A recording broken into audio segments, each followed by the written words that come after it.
We are live. Shipra, can start. Hello, yes, sir. Hello, everyone. We are hosting today our webinar for the PGDM aspirant. So today we have a speaker, Professor Shayan Banerjee. He is an associate professor and the admission chairperson at the Institute of Management Technology, Nagpur. He holds the degree in the MSc in Economics with the specialization in International Trade from University of Kolkata. And Shayan Banerjee is trained in case study based method teaching at Harvard Business School, Boston. He is currently pursuing his doctoral program in the area of management. Shan Banerjee has more than 23 years of teaching, research, and consultancy experiences. He teaches subjects of economics of globalization and multinational corporations, macroeconomics, principles and policies, industrial economics, and competitive strategies, and business environment to the graduate students. Now, I request Science Banerjee sir to proceed with the webinar. Thank you, Shipra. Thanks for the kind introduction. And good afternoon to all the participants, all of you who are attending this webinar. As you can see, the title of the webinar is about the next stage, or rather the next step of admission process at IMT Nagpur for people who are PGDM aspirants. The relevance of the topic is that we recently had seen our CAT results, right? So for majority of the candidates who apply to IMT Nagpur, who come through CAT, some of you also come through ZAT, CMAT, and GMAT as well.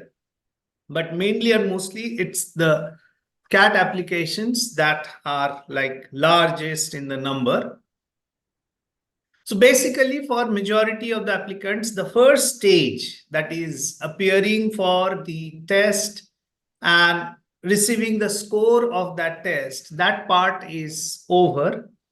The next stage is obviously now to convert the applications that you have made to IMT Nagpur into an admission letter, right? So the next stage is what is about from the exam or the test result to the final selection to IMT Nagpur's PGDM programs. Now, in this session, I'm going to talk to you about three things. One, I'll talk to you about how do we do the shortlisting and the final selection, right? We are extremely transparent and we are totally honest in our selection process, and there is absolutely no problem for us to show you the cards that what we expect and how do we do the selection, so you know what is it in store for you in your journey to be a student of PGDM program at IMT Nagpur. The second, Atul, please keep yourself on mute. Atul, please keep yourself on mute. Atul, please keep yourself on the mute. Sorry about the disturbances. So as I was saying, that this would be the first stage of the first part of my discussion, that we will talk about the selection, shortlisting and selection process.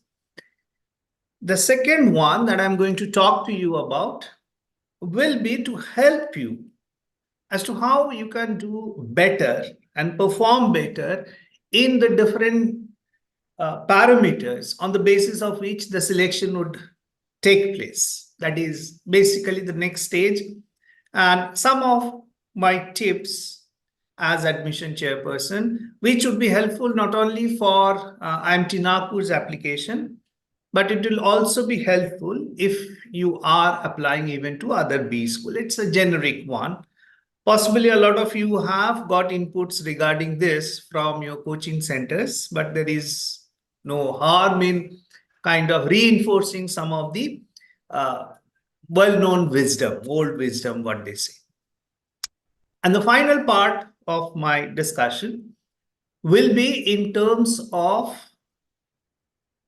why IMT Nagpur would be a preferred choice for you I guess all of you have already applied.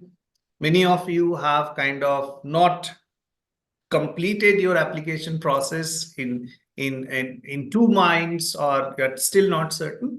So I'll spend around about 6 minutes telling you, and you can definitely do your own research and find out from other sources the things I'm going to talk to you about IMT Nagpur as to why this would be your preferred destination, right?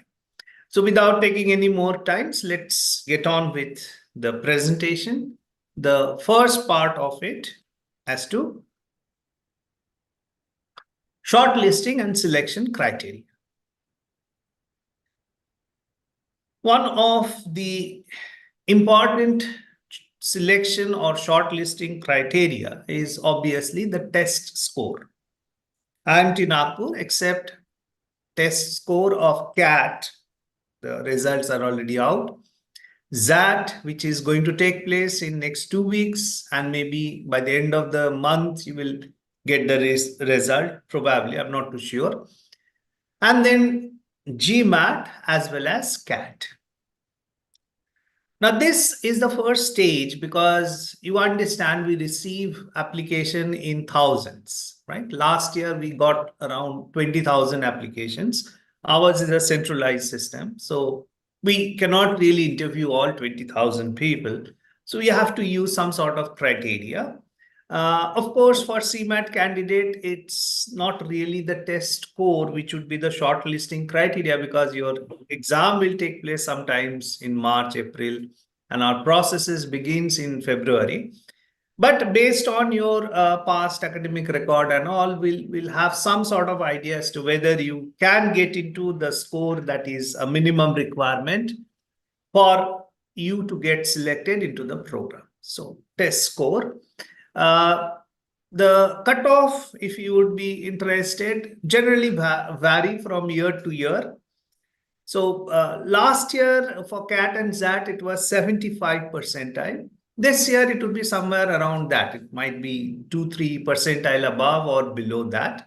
So anyone who is between 72 to 78, you can pretty confidently apply for it, right? That there is a good chance that you'll be shortlisted.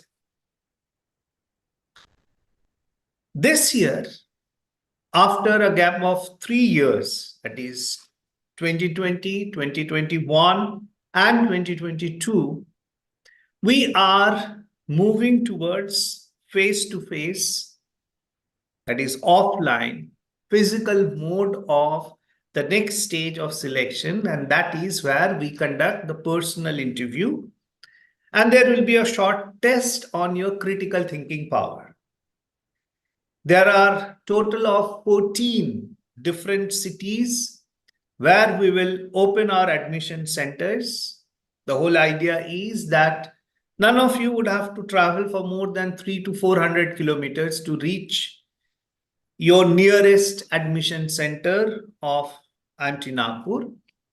The whole idea is to make sure that you don't have to worry about reaching the admission center. So you stay in some part of Kerala and the admission center is in Delhi. So how do you travel? How do you manage your stay, etc.? We don't want to worry you about that. So there are 14 centers. And in that center, test center, whichever would be assigned to you, we will send you the detail of it in due course of time. It happens sometimes in first week of February. How do you perform in your personal interview and how well you perform in your critical thinking will be second important choice criteria: test score, your performance in critical thinking, and personal interview. The other ones that we take into consideration would be your work experience. And please remember, work experience does not include working in your family business or working in any kind of organization where the owners are some or the other way related to you. Okay, so please be very careful about it. So that becomes an important criteria as well. But remember, that's not a minimum qualifying criteria. So in case you are a fresher, please do not assume that you do not have a chance of getting selected, because this is a consideration, but this is not a minimum requirement. Your test score and the other three things that I have talked to you about are important consideration, but the other one that we also take into consideration is your academic background. In a sense, we not only select or shortlist candidate based on their test score only, that one exam and that's about it. We do not care about how have you done as a student all your life sort of things. We don't do that. We take into consideration your performance in your 10th, 12th, as well as your graduation, right?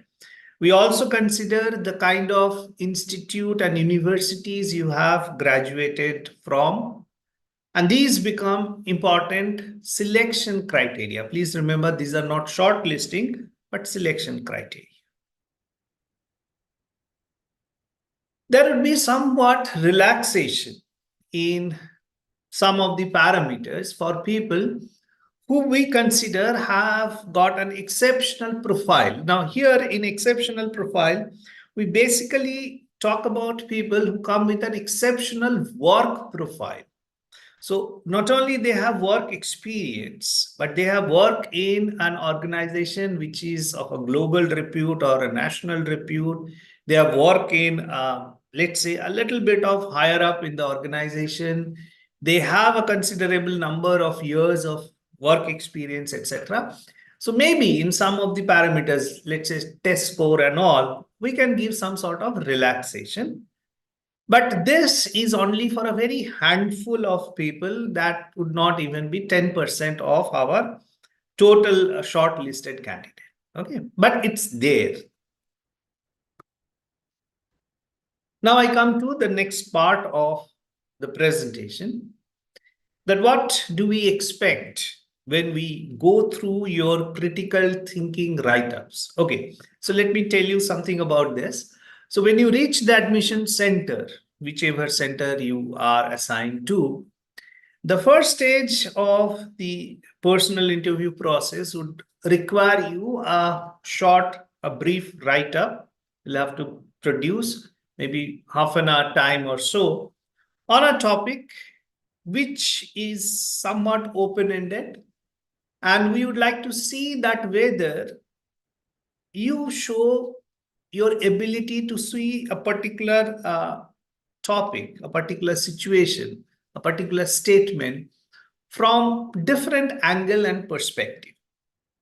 The idea of critical thinking is to see a thing from a very two different angles. Let's say, for example, not necessarily that is something that you will see in your critical thinking. Say we put a topic like, to save environment, we all have to become minimalist. That means we'll have to minimize our consumption to bare essentials. We should not buy anything more than that in order to preserve the nature, protect the environment. Now, in your critical thinking write-up on this topic for half an hour or so, what we would look for is whether you are showing a little bit of a balanced approach. Because see, this is an extreme statement, isn't it? That everyone should consume only the bare essential, whatever is needed for survival. Anything beyond that will damage the environment. That is an extreme, but it has its merit. But what would be the negative consequence of that? If nobody buys a vehicle, nobody buys the second pair of jeans, nobody buys an ice cream which is not needed for survival, what happens to the economy? What are the short-run consequences? How can we kind of minimize the damage of those short-run consequences, etc.? So we would like to see whether you can talk about a topic looking at both perspectives, that yes, we have been consuming mindlessly. We are buying things for the heck of it. Probably we buy things that we never use. And because we are buying so much, we are consuming so much, the natural resources are depleted fast, the environment is getting polluted, so on and so forth, right? But at the same point in time, we would like to see whether you have the ability to see the negative consequence of minimizing consumption, right? So a balanced approach is necessary. And in order to write a meaningful, precise, well kind of worded articles or a write-up, you need to keep yourself updated with the latest of finance, business, economics, and politics. And the best place to do that is to read the editorial pages of reputed newspapers. Okay. So the newspapers need not have to be a business newspaper. I'm not saying you read only Economic Times or Business Line sort of things. Even Times of India, Indian Express, they're good enough. But please read the editorial pages. And that will give you an idea as to how you can talk about an issue with various different perspectives, especially the columns that are written by the editors. You will see there is a balanced approach, the ability to see the pros and the cons of each of the issues that have been debated, discussed in the current time period, right? This would help not only to have the perspective and knowledge as to what's happening around you, but also to learn to write with a balanced approach. And most importantly, your write-up must show certain degree of conviction and honesty with which you are writing it. Because many a times in the personal interview, the first or the second question stems from what you have written in your critical thinking write-up, what you have written there. Sometimes, not always.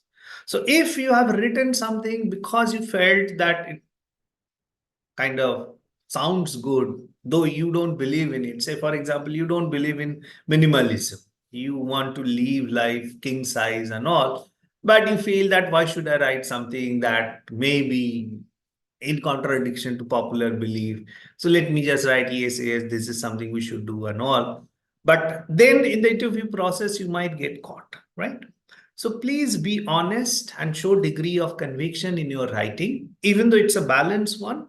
But you should not conclude a write-up with something that you yourself are not very convinced about, right? So that's about the critical thing. When it comes to personal interview, let me just tell you what essentially do we look for in a candidate when we are conducting a personal interview, when you are appearing before an interview panel, when you are being interviewed by a group of faculty and corporate practitioners and all for 10 to 15 minutes, what sort of things they look for in you while they are interacting. Obviously, the first thing we look for is your ability to communicate. And please understand, communication does not mean or does not only mean your ability to speak fluently and a fluent English. That's a plus. If you can speak fluently and you can have a good vocabulary, you speak well, that's a plus, but that's not entirely what communication is all about. I have not written spoken English. I've said communication, which means an important part of communication, majority of us ignore and do not take care of, is your ability to listen carefully. So before you answer a question, make sure that the person who is framing that question has completed the question. It has been properly understood by you what the question was, and then you start answering. To give you an example, sometimes we ask a candidate that please tell us something about yourself which is not given in your personal detail form, the PD form you fill up, right, at the time of application. Now, people start talking about things that are already there. That I am this and this, and I've done my graduation from this institute, I've scored this much, this was my specialization. It clearly shows that you have not listened to the question properly. The question does not say something about yourself. It says say something about yourself which is not there in your personal detail form. So obviously, the things that are not there in personal detail form as to what's your dream, or how do you see yourself 10 years from now, or whatsoever, right? These are the things you should be talking about. So speak well, speak fluently, speak confidently, but make sure you are listening carefully to the questions and letting the person frame the question, wait for the question to be properly asked, and then start answering, right? We also ask questions to judge your domain knowledge. Now, this becomes important because, see, whether we like it or not, it has become a trend almost everywhere, globally, not just in India, that students tend to get inflated score in their exams, right? Majority of the exam, even you would appreciate that in many of the papers that you thought you did not do very well, you still end up getting 90, 95 kind of things. There could be a number of reasons because of it. So it is very difficult to tell a good student from not so good student just by looking at their scores. More or less everyone ends up with 80 and 90 and all. So therefore, we spend a little bit of time to check and reassure ourselves that yes, if the candidate has scored 80%, the candidate actually has the knowledge of the area. So my tip would be, before you appear for PI process, please go through some of the basic concepts, ideas, and important theories and definitions of whichever stream you have specialized in, right? Whether that is commerce, whether that is botany, whether that is electrical engineering, whatever is your stream, please make sure you know the important theories, you know the important definitions, and some of the concepts that are very fundamental and basic, you are very clear about them. A knowledge about things that are not part of your domain of specialization as far as your academics, that is the general knowledge, is a way to find out how curious your mind is. So if we ask you a question from politics and you say that, sorry, sir or ma'am, I'm not interested in politics, I know nothing about it, it doesn't look good. Because see, you are not appearing for a PhD program or a doctoral program where they look for people who are highly focused, who do not get distracted by other things. They stay on track. They have a very focused idea about their area of specialization. They want to devote their life researching about it. It's a good quality for them. But you are not. You are becoming a manager, and you must have a curious mind which wants to understand and know about a lot of things: business, politics, entertainment, sports, history, every possible areas, a little bit of knowledge. Nobody is asking for a very detailed and thorough understanding of all the subject. That is an impossibility. But if you cannot tell us who is the vice president of India, right? Or if you do not know where exactly is a test series going on between India and another country, that doesn't look good. You have to keep yourself updated with all these things. In the interaction, we also try to figure out whether you are very clear about your career aspirations, you have a strong career plan, that you know what you want to do and where you want to go, and you know why IMT Nagpur and a certain program of IMT Nagpur is the way to help you reach your destination. Because your career alignment with the program and its content, the synchronization of this is very, very important. Your career goal and the program must be in alignment with each other. If we find out that you are talking about things that our program does not offer or our institute does not stand for, you may not get selected, because we will feel that you would get frustrated after joining a program because what you want from the PGDM program is not what we offer. So my tip would be to go through on our website the detail about the different programs. We offer 3 programs: PGDM, PGDM Marketing Management, and PGDM Financial Management. Please go through the detailed program structure, the courses, the electives, the additional learning opportunities, and ask yourself that whether learning these things is what would help you to become what you want to become, right? Please do not come without any preparation about the institute and its program and your career goal and career plan, right? That works against you. And finally, be very mindful about what you put in your profile detail form, PD forms, right? Because the profile detail forms would be a very, very important source for your interviewers to ask a question from, right? And therefore, do not fill them up at random and do not forget what you have written there after filling up, right? Be very mindful about what you write and what you state in your profile detail form. So, in your personal interview, we will see these things. We will see whether you are serious about the whole process. So, your profile detail you have filled up with mindfulness. We know you are sure about joining our institute and a certain program of our institute. We know you have a curious mind. You want to know a lot of things. You are an expert in which you have done your graduation and you are a well communicator. You are a very good communicator. These are our expectations. These are the things we look for in our personal interview. Now, I'll quickly tell you a few things about some of your concerns. A low test score, that is, you know what would be the cutoff, and you see that your percentile is just above the cutoff. The cutoff is 75, you have scored 77, 76 percentile, etc.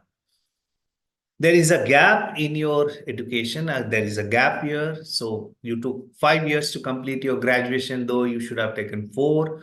Or there is a year gap between your 12th and your graduation because you are preparing for IITs and other things, you took a drop or something of that sort, and you believe that having a gap year is a very, very bad thing. My possibility of getting selected becomes very low because I have a gap year and all these things, right? Plus, I'm a fresher, I do not have a work experience, and I do not have much to show for in my extracurricular activities, or I'm not too certain about my specialization. Now, in each of these, if I go in detail, it might take 1 hour itself. So all I'm going to tell you is this, that the score is a shortlisting criteria. So if your score is meeting the minimum requirement, and if you do well in your personal interview and critical writing, it is never going to become a hindrance, right? So don't be overly conscious and be diffident while you approach the PI panel that I am a student with low score. Just forget about it. It doesn't matter. Okay.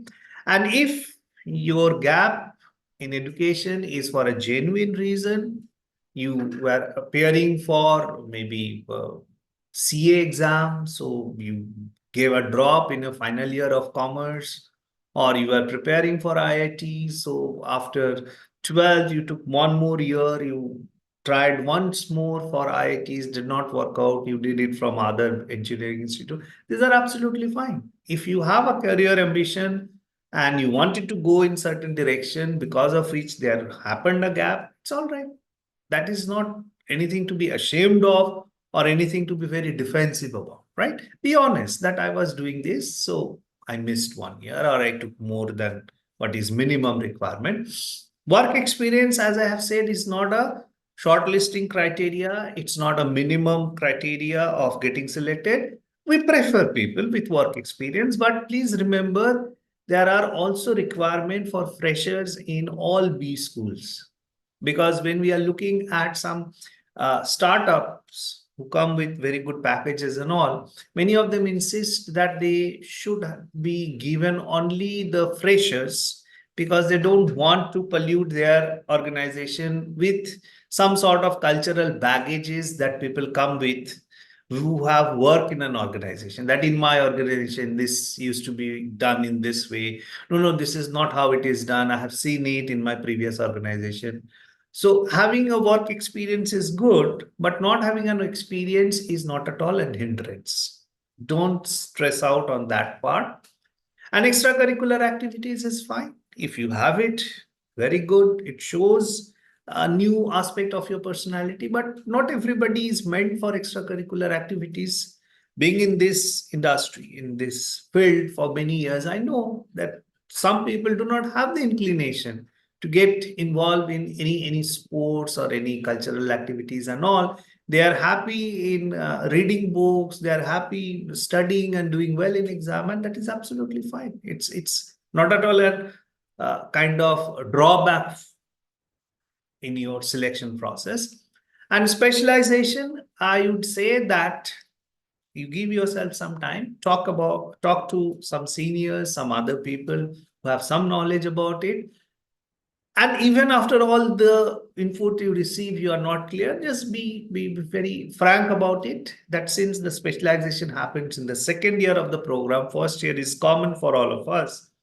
I'll give it a thought while I'll go through the basic courses and I'll find my own calling sort of things, that whether marketing is my calling or finance is my calling or something of that sort. That is absolutely fine, right? So with this, I come to the second end of the second part of the presentation, giving you some tips about the selection process, talking about some of our concern. And the last part I'm going to talk to you about is the advantage of doing PGDM from IMT Nagpur. Why IMT Nagpur? Or what IMT Nagpur can offer you, which other B school cannot? What is the advantage you get if you are part of IMT? The first one you must keep in mind is very few B school offer scholarships as generous as IMT Nagpur. There are multiple scholarships, and the scholarship winners or the students who get scholarship, for them the cost of education can be substantially lower than the regular one, which obviously means your ROI will be much higher if you consider your actual cost of education. These things we don't talk about to the external world because we do not believe in self promotion or anything of that sort. But you should know about this, right? Say, for example, if you are a female candidate and you get selected, we'll offer you 20% of the academic fees as scholarship. Now, 20% of academic fees would be somewhere around 2 lakhs or more than that. And that's it. You don't have to have any other conditions to be fulfilled. If you are a female candidate, there is a Srimati Leela Nath scholarship granted to all girl student. More than 2 lakhs. Imagine. Huge amount, right? It doesn't end there. If you are a student with a high CAT and ZAT percentile, that is 90 percentile and above, and in GMAT 650 and all, 40% of your academic fees will be paid to you as scholarship. 40%, which would be round about 4.5 lakhs. If you know, our total cost is something like 15 lakhs or so.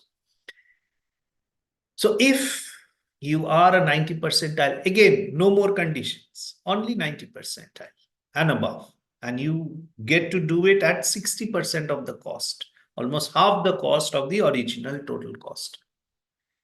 I don't know many B school that gives you so generous scholarship. There would be a scholarship for economically weaker section, which is known as the total fee waiver, but that's a mandatory thing. That is a mandate given by AICTE, and that's not something that all school must provide. We do, right? Every year we grant it to students who get 100% of the academic fees as their scholarship. So this amount of scholarship and such generous scholarship is something you won't get in other B schools. Trust me. Okay. And that would impact your ROI significantly. Think about it. The career support that you get in this institute at every stage, just see right now, even before you have fully applied to the institute, we are hosting a webinar and helping you out in your selection process.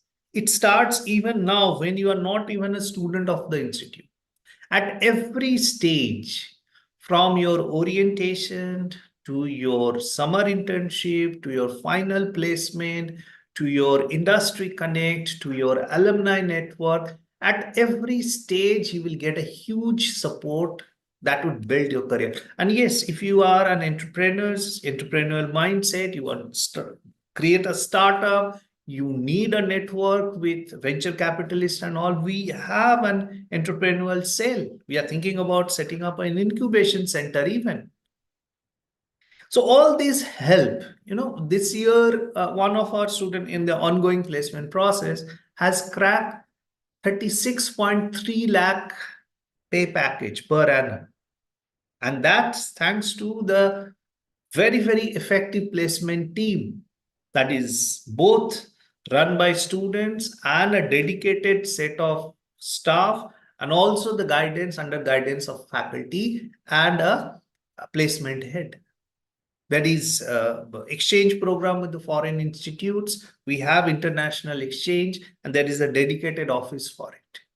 Now, you don't see this much of career support in other B schools. There, once you are admitted, you are on your own. There would be some minimal support that have to be provided as per AICT guidelines and all. And once you are there, you are on your own sort of things. No one cares, no one bothers, not us. We make sure that whatever are your ambitions, whatever is your career goal, and whichever path you are taking, we are always there to help, support, and promote you. As you can see in the slide itself, on the top, we have written 20 years of leadership. So this is our institute is now entering into the 20th year of its existence, which basically means that over 20 years, we have created a huge pool of alumni. And imagine the first few batches of the alumni who are now in the corporate world for 18, 16, 17 years. They are at a very, very senior position. Many of them are in the CEO position. And by becoming an student of this institute, you automatically get connected with these set of people. Meeting a CEO is a big deal. You may have to wait for days to get even a 5 minutes of time of that person to discuss certain things. And here you become part of the alumni network. You have access to their email IDs, you have access to their office addresses, you have access to meeting them in person in various chapter meets, etc. And we have more than 4,500 such alumni who would be willing to help you at every stage. You are looking for a new job, you are looking for a change in job, you are looking for an investor in your startup. You name it, we give you that support. We have a strong, very strong alumni because we are an institute of 20 years old. Many of the well-known institutes, which you may be thinking like they are our peers and all, they cannot offer you that because they might be in existence for less than a decade. Their first few batches of students are still in the maybe the lowest rung of the corporate ladder. They cannot give you access to CEOs. They cannot give you access to MDs. We can, right? Think about it. And then the overall development that is needed. Overall development, not only academic, but social, physical, emotional, all types of development. The sports facility that we have is one of the best in the country. You name any sports and there is a facility available there. So your physical health, right? Your team building ability, that happens during the sport. So whether it's football, whether it is tennis, whether it is basketball, whether it is golf, we have everything in our campus, right? We have our cell that takes care of the social obligations, the corporate social responsibility. So if you want to give it back to the society, you want to contribute to the society, you want a sense of fulfillment, emotional fulfillment, a sense of achievement, there would be facilities for you to become part of that network, right? You want to travel abroad, you want to be part of a foreign institute for some time. We have international exchange program with 25 plus institutes across the globe, mostly in Europe, followed by USA and Australia, some in Africa and Asia as well. At every stage, there would be a support and help provided to you.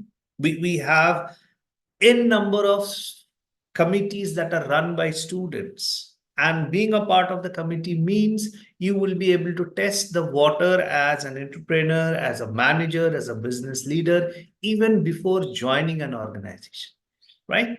So all these things that we offer, I'm sure if you do your own research, if you talk to other people, you will find out not many B schools offer you that sort of support, that sort of opportunity, and that sort of help to make sure that you become the best version of yourself, right? A dedicated pool of faculty, a wonderful infrastructure, it's a very collegial environment. That is all what we offer to you, and I'm sure you are going to take the advantage that we offer and do well for yourself, right? So I'm ending my session here. I'll be open for some questions.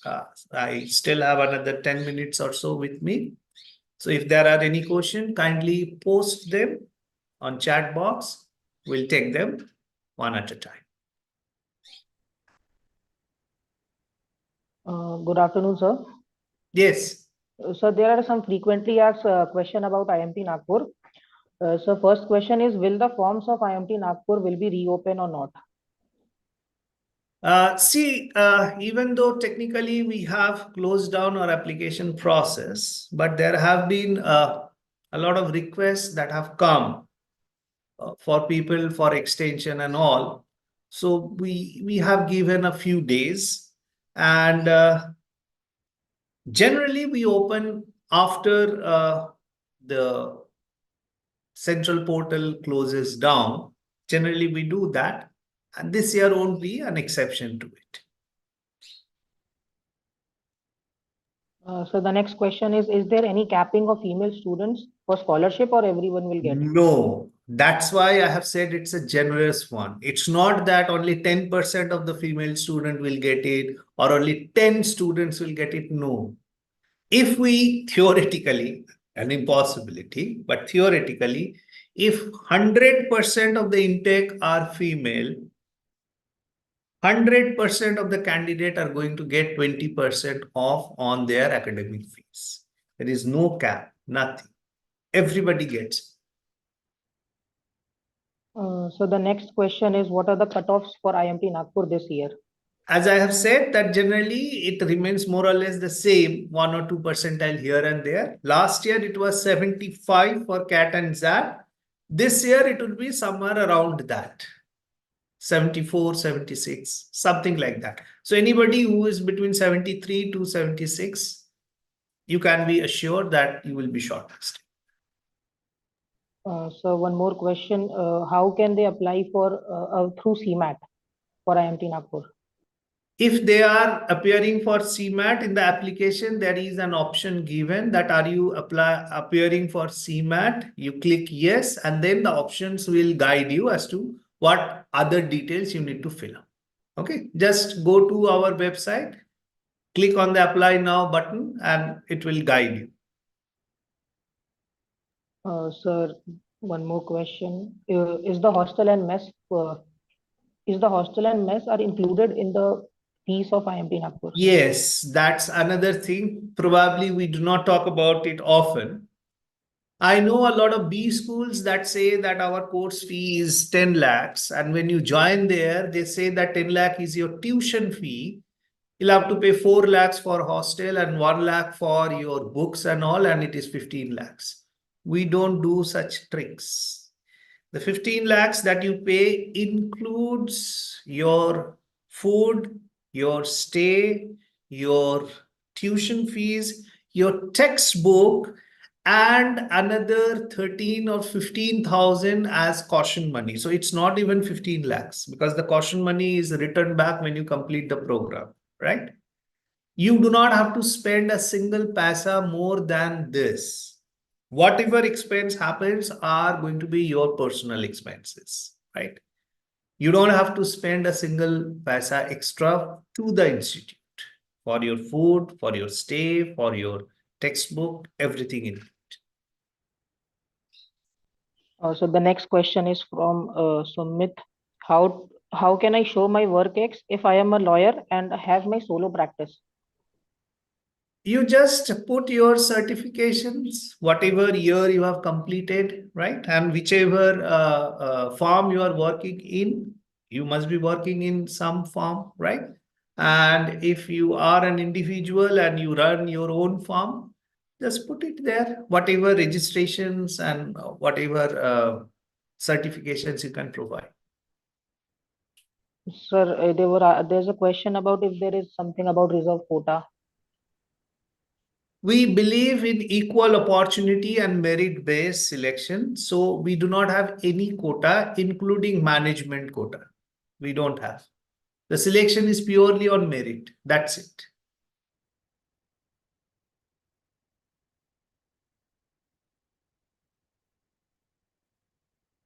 So the packages this year we are providing. As I have said, the highest has been 36.3 and it's still going on, right? It's ongoing process. I think almost half of the batch is placed. I'm not too sure. There would be another session by the placement chairperson. I think half have been placed. So 36.3 is the highest. The average and median, we are not in a position to calculate because the entire batch has not been placed.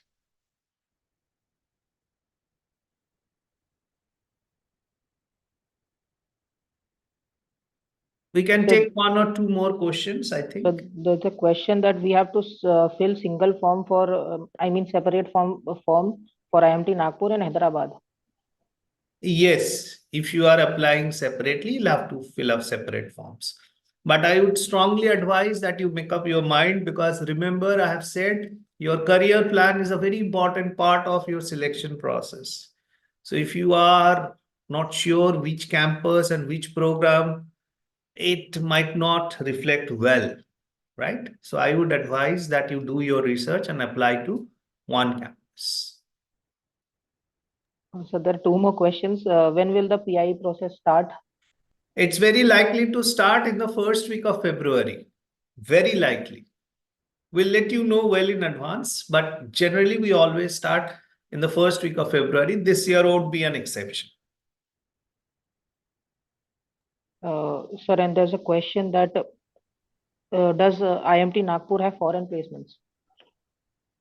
Foreign placement, so far we have had one in, I think, UK, but it's not a regular feature. We should not make false claim. It's not a regular feature, but yes, if someone can manage, we prepare you for any placement anywhere in the world in any organization. You can be rest assured. Sir, does IMT have profile-based calls? As I have mentioned, the exceptional profile only for work experience, no other exceptional profile. If you have worked in a very, very reputed organization and that too at a very important position for a certain number of years, we can relax some of our cutoff, etc. Okay. Fine. I think this would be all for this session. I hope in some or the other way, this session has been helpful for you, not only to get selected at IMT Nagpur and understand the selection process, etc. But this could be helpful for you in other institute as well, where there would be some transparent and a very merit-based selection process. I wish you all very best for your selection process and a happy new year in advance. All right? Take care. Thank you so much, sir. So we end the session here, right? We thank the audience, and we end it here. Take care. Thank you, Bye. sir. Thank you, Adarsh. Thank you.